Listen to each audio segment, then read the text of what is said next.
what'd you think of Colin Bennie here, top American, another good marathon for Bennie. So he finishes in seventh place, 2:11:26.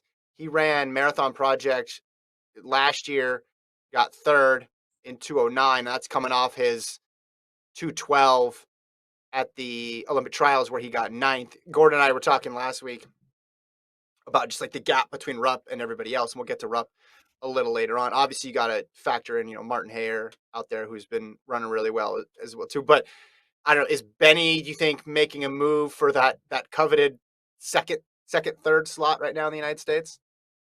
Well, I think he's like, if we had a list of things like of check marks to like get somebody to the next level of like elite distance running, he absolutely hit that today, right? Like a huge one, because he was in a major marathon.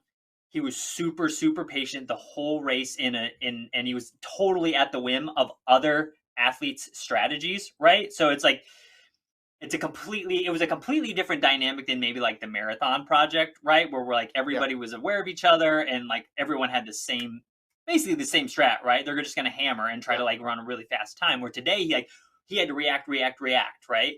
And I think Mhm. being able to react like that in a major marathon, like that's no joke, right? Like that was Mhm. not a Mhm. fluke. He hung on to those guys, which we mentioned, a couple 58 half marathoners in there, and he was just answering all their moves. So huge check mark for him.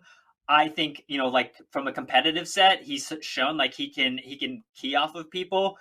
But I think before we start, putting somebody into that like tier of rub land, like we need to get them we need to get their PRs quicker, right? Like Yeah. 10Ks and Yeah. half marathon PRs. We just need the turnover to be there first.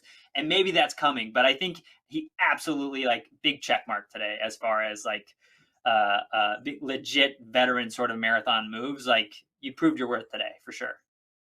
And he was basically he was just sticking that pack. Wasn't getting mentioned much because all the American attention's going to Albertson, rightfully so, because he's leading the race, and he, for a moment there, made people wonder, made people real curious. But then you get to the end, and he's just hanging around, and yeah, the gap. I mean, he was 135 back to Kiprutu, but he's less than a minute from second, third, and fourth, which included Ymer. So you have a 58-minute half marathoner. Benny's, what's his half marathon PB? 62:30. So that's got to give you a little bit of confidence. Your half marathon PB is 4 minutes slower than a guy, and you're able to stay back, just off of a minute. I wonder what the next, like, what I guess you answered the question here with what's the next box for him to check. It's just dropping the PBs, and can there be another American there who can get, the 210 was the barrier for a while, and then we saw, was it Boston when Ward and Faba went through it, and then they had the Marathon Project, and you had a bunch of other people do it. I think it needs to be in that 207 range now, needs to be the next objective, I think.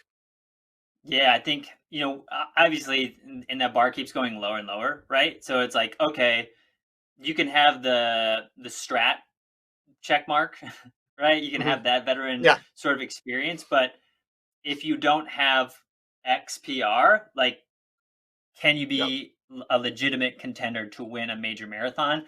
I think that PR is absolutely creeping towards sub 207 and maybe faster. And like, again, the amount of Americans that fall under that umbrella is very thin. Small.